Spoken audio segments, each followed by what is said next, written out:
Thil chan cha han pek dam ba hai han han tari chun chan zonga pathin bian hazang pek na pathin bi rom chinak ban tung kan lon nak chona pi tu dam dam pathin mai sam thang chas ko se di lakte pathin bian hazang la chi chan na lai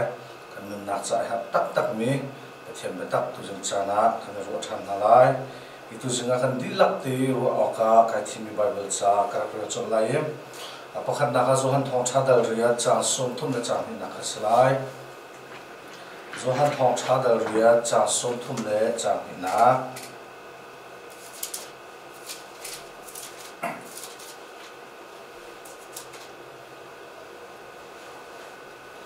relai betak chu nan ngat lai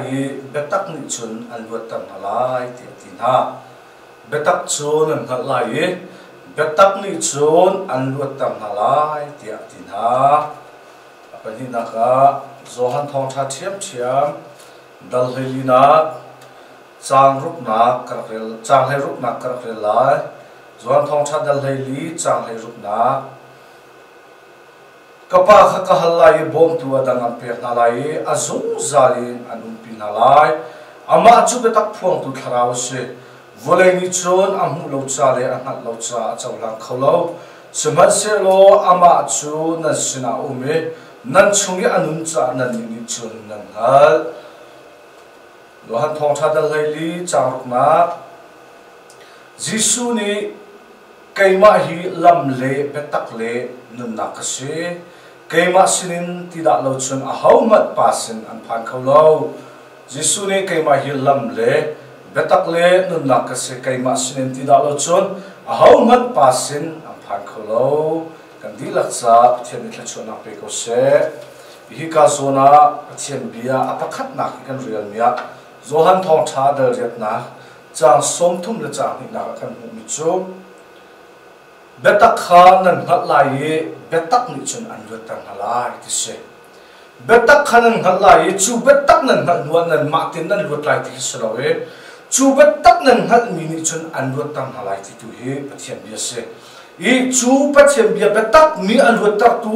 akan ru tak tu din betak ati mi chu pathian bia ni zai ban tu khida betak ati ti mi kha tu nai karel mi chu khan fiang ten lang I zohan thong chadal leili na ki chang rup na kan real ta jisu bak ne achim mi ama mur ka bara chim chu keima hi lam le betak le nun na ka siti se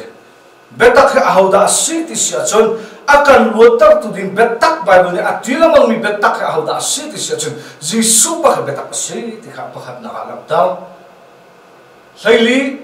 chang he rup na ka tha ten alam than mi chu hi ka kam bible nu do an chial mi chon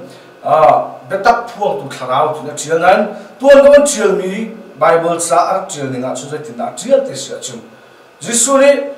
kapa kha ka halai bom tu adang betak tharau te halai ma ni chun azung zanen um pin halai ti ka pathian bia se chuna pathum na havan chim ku du mi chu sam number som thum na pathum chang li nak zon te a hin boy pa bia chu betak an se atron mi rian chu zu ok la kan se di te kha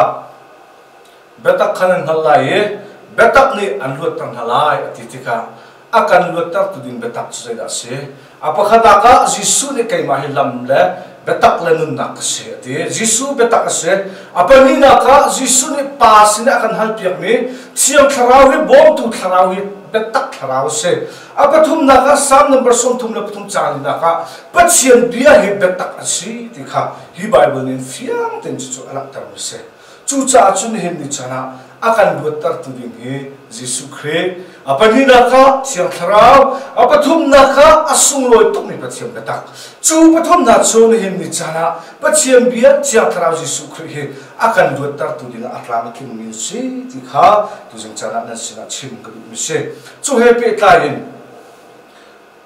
luk thong tha dal ri chang kul la cha sri nak zo te kha kam dan zok ta lai luk thong tha dal li chang kul le cha sri nak zo te a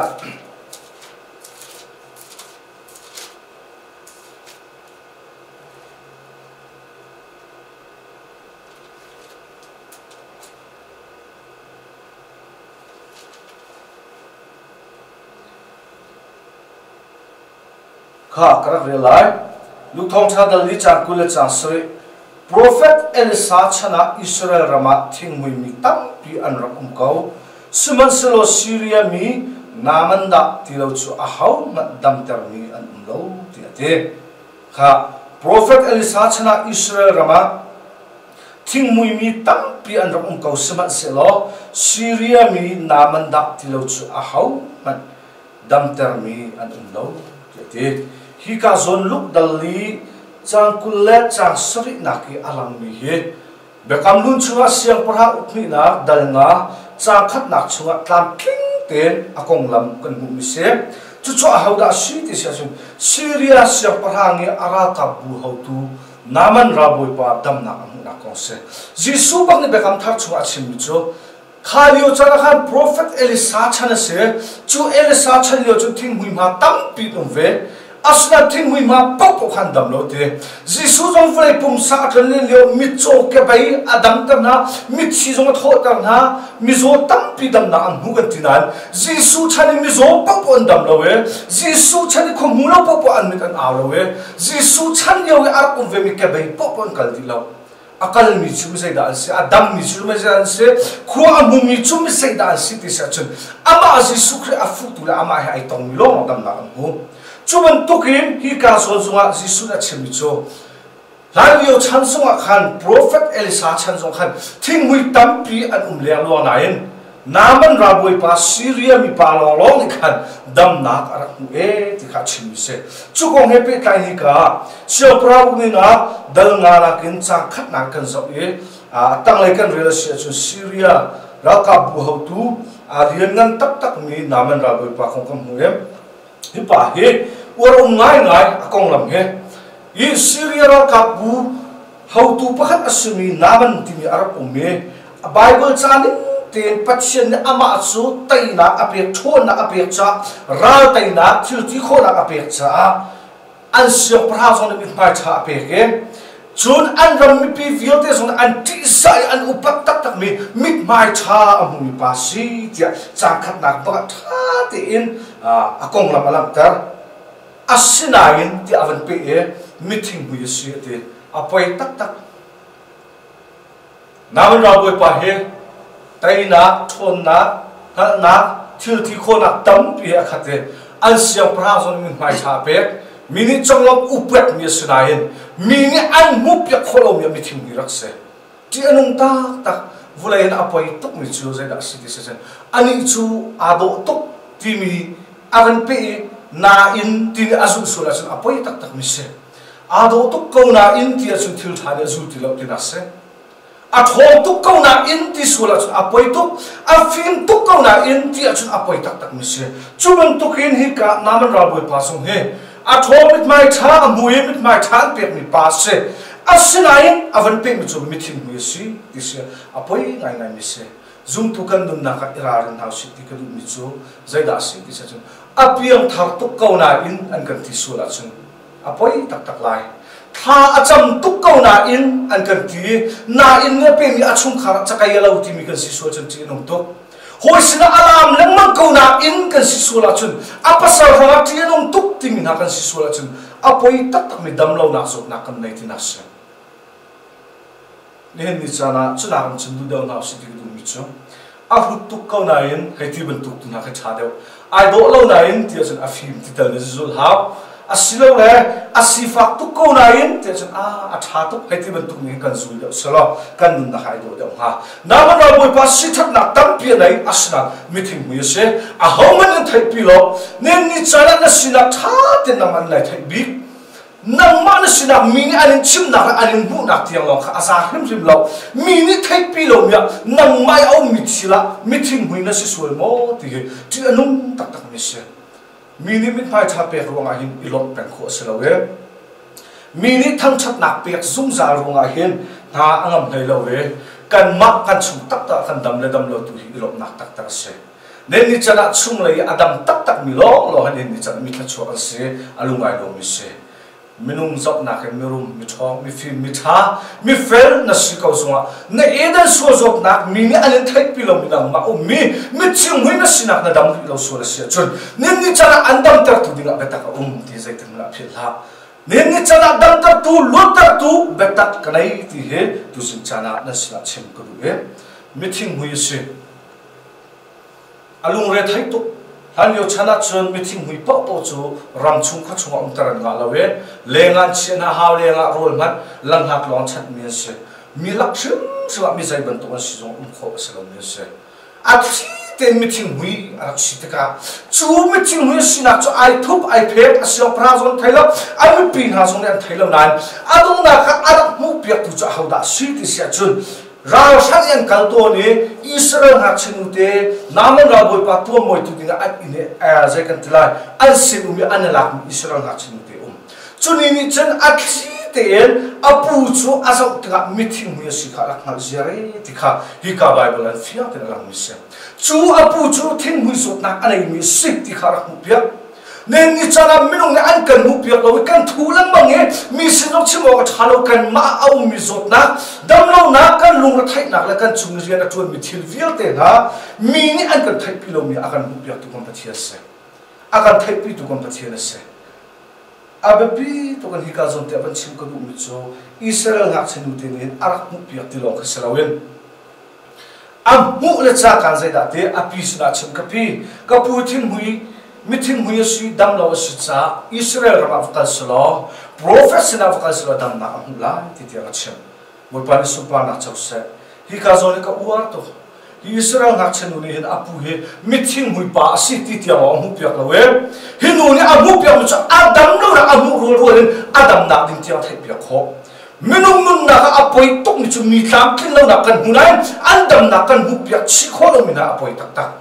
mi chat lo nak le mi tlam kin lo na mi soi nak din cha chung kan mi awa tuk na yen andam nak din cha thil tha pakhat man kan mu pya kho na lo mi he apoi tak tak mi se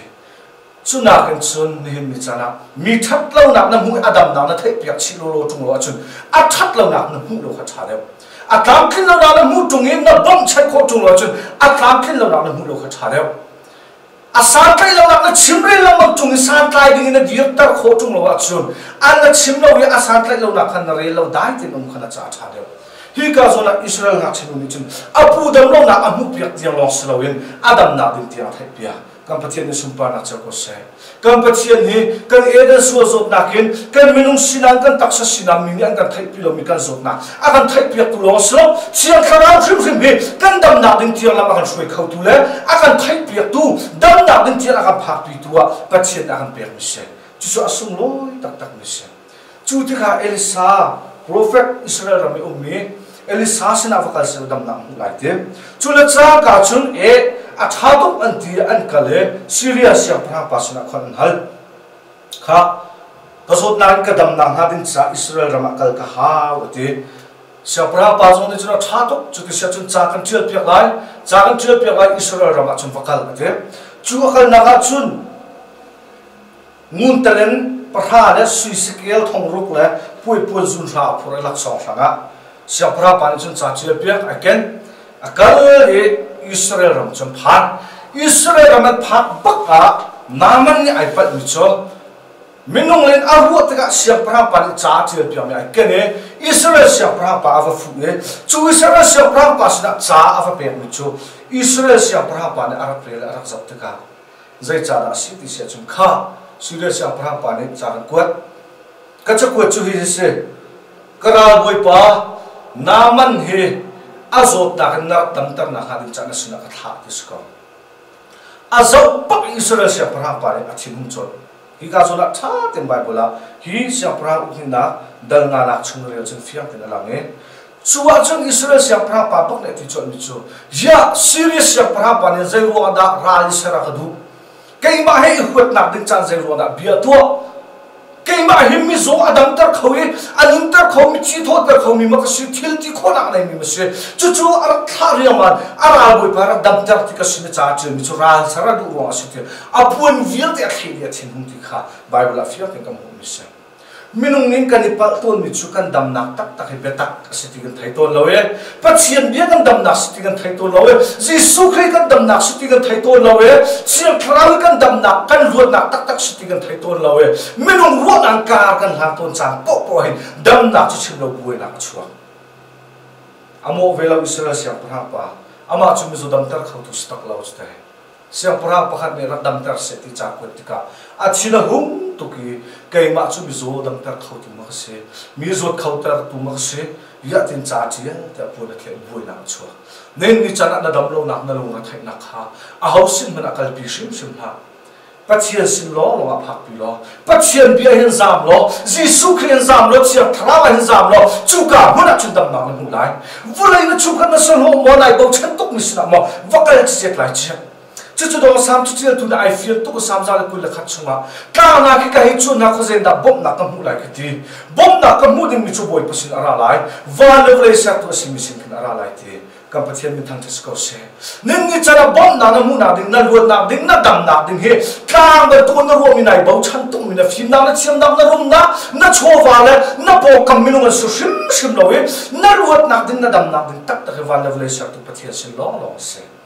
Jusina chung khol rang ten kal he pe mi se siang pra pa na pu na khi achina hum chula chang ka pa kan chun Elisa prophet Elisa ni siang pra pa chin nu apu na khi ti thong a thai le chang ka ba ken zaida si ti sia chun bia hai cha nai zai cha da siang pra cha china hu ne chu thong chu na ngai che kha mi zo pa kha kai ma suna ra ta na se kai ma suna ra than ha se te bia hai kha nen ni chana hin kam pathian he ai thup mi pathian asabal lawe akol tu na cha zai tik mana mu of foi te nai tu sung za tu pathian ase asung loi tak tak ni se he mathai dal hai khat chang kul chang le na ka re thai le thil ret mi via te na ka sina ra tu dit na kam pe na la tu pathian kan dai kam pathian min thang thas ko se ai thup sim lo kan ra thai na kan thil rit na khi thu ta chu chim lo kasina rau phan piu dit na kam pe na lai kan lut tam na lai ati tu pathian se chu pathian kan nai hi ka song Elisa ai thup ni ma lo na man la bu pan ai pal chu ma liu chang na thup lo te en kasina rak rak taru ati tu Elisa se chu de chu thong pa kan thai la chang ka chu an kale Elisa in hun Elisa na hun an va phak ka Elisa tu la chun dir chu ka munan dire chu tien chol chak lewa chun namun ra boy pan ai ro ni in chu ding zo ai ro khomen asinan khul ram ten Elisa ni ke hasi le van thlai asinun pa vakal lo namun ra boy pa kha Jordan ti va voisal in vai khol se la thing bu zo na sia ai disko kapuni chu tu chunan ti ti achim chu tik baka chun namun ra boy pa china hung tok awom chu Syria ram pompini min mai chat pe kan tin sa mi pa se sinak nei tak tak mi pa se asinan chu sinak nei tung mi pa ni chu ai kalpi mi chu hit to sinak nei ve mi hitia tia ra mi he ya hi pa ni ara lai in chu a ka lu ta lai ka zo tan akut a chun lai chu chun dam na kam hu lai tin a ruwa chu ban tuk chin chama chun chu Jordan te va te na te va thur nom tak tak asimi te na chu kai vai khol se ti chu ya Damascus te va tin ha pharpa te va tin ha abana te va tin ha lo mo ti an te va tha kha te va do na kha van chim abana te va hoina chu krik ni ha liwa chu su te va na ti mi se te va chiang lim te va do se an ma Damascus le om mi se Jordan he Palestine ram chu Jordan te va he te va ngan pakhat ten ne chu mi se chu ti vai khol lim chu ya kan ma ram zo te va tha ko chung ti kha se naman ra bu pa thin ho amo lo aruang chu dam nak amu nak din kha ama ni ai tik ni dam ai tik ro ase nen ni chana hin pathian ni sitar khan du mi he kan dam na din cha kan ma kan ru kho tok le kan ma kan tim dam tok tiang pathian ni dam nak pe khan du mi ka selawe luat nak pe khan du mi ka selaw ama ni atit ni tu luat nak pe khan du mi ka se naru aning nazuk ning na huam to nai tit ning to tiang longin dam luat ta chua mu nai ti ma chun zai tik mana pathian bi hanai kal sung za lai asina khe akal ti kha ai ru lo tung ning bi thai ti a china ho kier naw si chuman tok chu za se ti khe se athina hung tok chu liu chan paka chun asin pol ni an ban ti chu ya ka pa chu ti chun na ho na dam na cái sẽ chun prophet ni pakhat khat ni chu ti wa chun vai kholen te chun chu thil hara si tung lo chu te chu tu ta ko hen ti kha an for tha hi ka zuna van chim ku du mi chu minung len kar kan han na kha kan ruat na ding kan dam na ding kan chilrut asan na ding cha lam tam pi kan ko to ne kai ma so kan zuam ve tha song cham to kan cham ve ti to kan ti ve ka tung kan ti leo chana pat sim bien a kan ti pi ang he kan ka cha tam pi semen so chu leo chana kan lung adok ro ma leo chana so chia thra wi a kan bom sung sa tu se tha za ka kan pi thang tu se kan pa chen min thang tas ko se na lung dok chana hin chia thra na so ma chen chia thra ni thil tu ngan chim lai aga pi to thanai fa ni la phu mi kan ma long kan kal sunga ning ti le le zong kan nei ti lo thra ni naw ban tu na kan anuam tu e thra ni ha shoi te aga pi to kan ma long dong kan leo cha zong thra ni naw ban tu na kan chu ti chu na si chung lo ya chu ti jun tu da ngat ti ban tu na la ma kan chim to cái mà số cái xe lùng nó thấy tốt của mình dạy tôi cả thấy đâu thì cái bùa viết để xong lùng đông tắc tắc của mình liều chán là hình chiếc pháo nên cái thiên lùng cho Bible chặt cái riêng ngắt thì vẫn còn giảm đã chịu tôi silo là khát đến trong ngắt thì vẫn thuộc hình silo chú sinh ta là trong phục cái ngắt bắt chiêm bia ngay ngắt thì vẫn thuộc hình cái nương đã thả ra cái việc tôi để chú cảm là trong vườn đã không tôi khi cái xong anh nằm ra buổi bài ama lo sự sự lo không đánh ngay Adam hà lo asinan asin umpol hen siro asinum ne kapa chuti chun situng lo tu kau vanin he ta kau tia tha za van pe na kan ho nen ni chana dam na lut na kan hu na ding chan abe pi tung ni chu betak thara pa chin ni ka sina chia zung zang ni hin kan ma lo kan chia sim lo akan pi kan kal pi tu ding thil song kan chim ton ti hi ka zo na hen van lam tar ka du mi se kha dam na mu na ding cha mo pa chin na fu na ding cha mo na si na ke su lai che na phim về na khai ken so lai che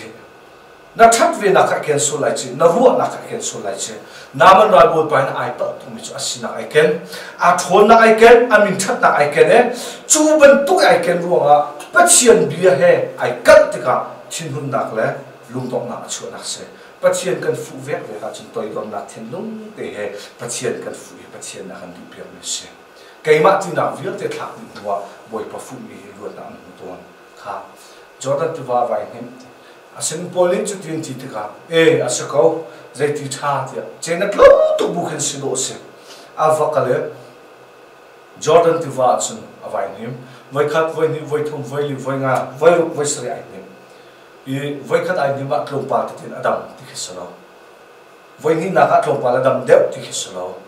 vai sri ai ni me pachian bia tling ti bak en avan tu na bak a vai sri na ka achua boga atak sahe ngak chenau te ti saban tu kina ume athing hui vial te chia ti kha pachian bia kan mi se moi pa ni sumpa na cha ko se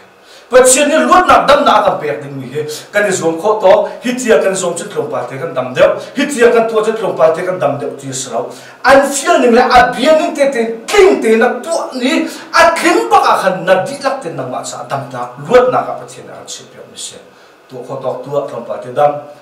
klong pa tua klong pa dam chan ti sulawen pachian bia ning te tua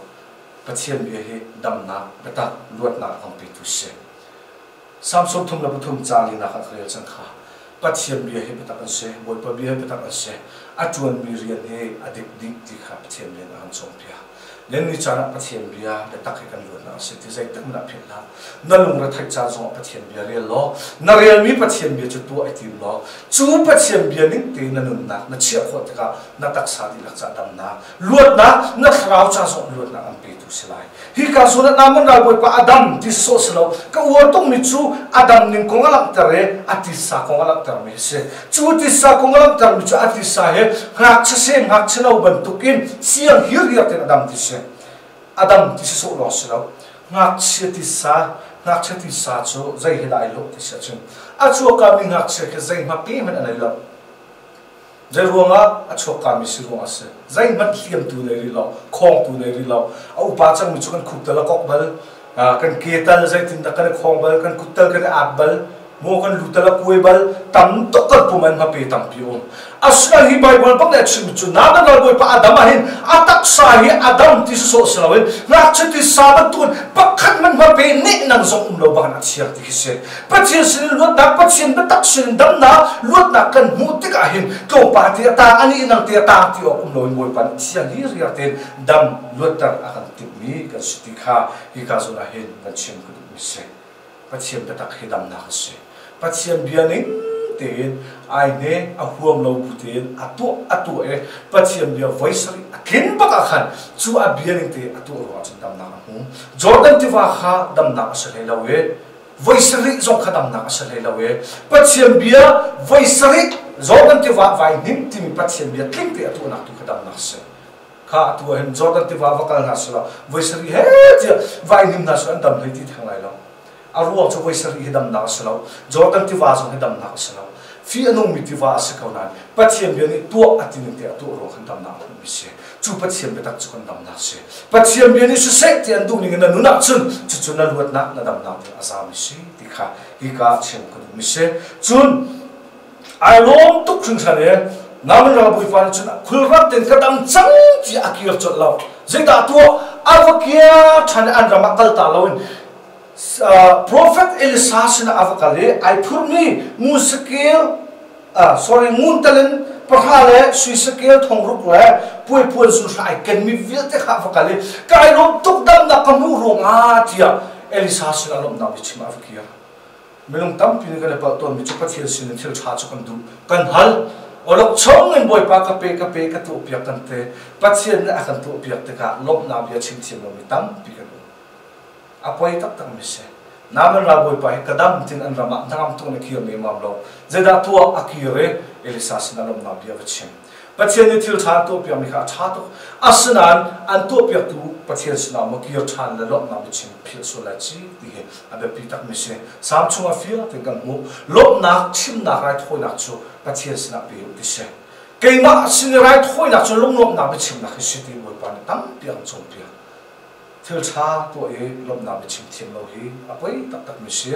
minung han thil kan pe te kha an tam tong khat te kan chen ai kai lom tuk ti akan lom sai ka thiam tuk mi chu tom ni na fa pe chan kan ol te asnan thil me ti so thil kan chen na sai real ho ha lo we chon no chu e ti so ala mi chu avoi ni na pe o kan nei mana pe kan hu thang na lo chu ban tu kan na pa che de thil chan tu pe mi ne ni chiam tam na pe rik nun na pe rik ni pon fa na ki lo ko an chom tu na pa che si ne lom na pa chim dai khan su lai apoi tak mi se adang pe chan din na khin a hak vi su lai ti phara to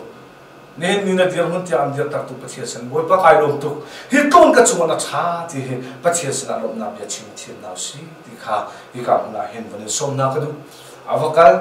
asna lom na bia wa chima lak so ai put mi cha adip lam pe atip nan e sari arat mi chu pathian min te boy pa anun bangan hi na lak so na thil reveal te pakhat kala lai ti se pathian sin dam na kan hu ti ga boy pa kai lom ti lai lo he boy pa na aman dang sai man akan hal mi um lo boy pa ni supa na cha ko se minung chu thil tha ka le to piak te ka voi khat kan chunga that ta chun a voi ni na kan man an chu thil tha to vi lai ba kan nei lang mang mo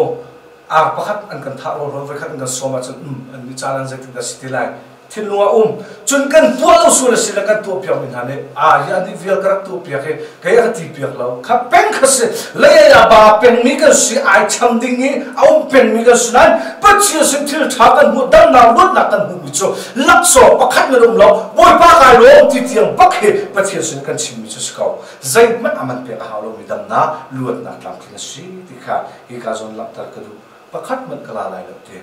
e alak dulo ti kha ave pi takani ka son tia naman ra boy pa nun mangin alang mi thil te ka wa to mi chu asia chun tia naman ra boy pa ni Elisa sina bia chim mi chu hi ka Israel ram lo lo han pathian nong tak tak ti ka ha chu cha chun hi Israel vulai hi la patni phur ten ka phur lai ye khi ka muna Syria ram ka phak ti ka remon ti mi an ma pathian an biak ton mi kan biak tik zong asise pathian dang dang sin zong se right hoi na pakhat man ka tu ti lai lo hi pathian sin lo lo right hoi na ka pek chang lai ti he naman ra bu pa ton pe thar ai chen mi se bo pa ni sum pa na cha ko se dam na agam pe luat na agam pe thar chu na agam pe tu hi phit lo din se kan kal na po a chu pathian chu ken ding se chu Israel vulai cha ai phur e naman ra bo pa ni ka phak na po ka kal pi lai pathian da sun right hoi na ka lai lo ti abe kam nakse nen ni chana andam tari an lut tar tu pa hi na thau cha sa chan le nakal dak chan le na ken lo chan atam tuk su no nakal na pu wa na ken dim pathian se dang adang pathian sina le zaidak konga pui lowin chu andam ter tu pathian lo chana thang chate ama sin lo chan right hoina na pe ding abepi tak tak mise dam na kan hu titiang asa sim sim lo chu pathian chu kan kalna kipa iken na slo ama sina right hoina pe na siti tu jing chana som kan du nai hi ka zo ai betak khanan tal lai betak ne anlut tan thalai tise naman raboi pa alut nak adam nak athing mui achian nak he ama ai tin mi na ama tu mi pakhat na lawi zaida city section azo tak ar mu pia tu min thing mui asida amu pia tu zong betak ase chudam na ding a hui tu zong chu betak ase chudam na mu na ding cha thil tu tar tu atu mi zong chu pathian betak ase chu betak ni chu ni pa lut na ampia ban tu khen chu betak chu zaida ase betak nan halai betak nan lut tan halai timi kan mak ti lut ding khso chu betak cha pakhat na jisu ne keima hilam le betak le nun nak se ti jisu kan lut na kan dam dang se apani na ka jisu thip thip ni ka pa ka halai bom tu dan betak khrau pe halai azung sare nun pin halai timi betak ase samsung thum le pathum chali na ka boy pa bia pathian bi betak ase chunha pathum chu ne ni chara kan lut na dina asa ba mi se taksa thinung khrawa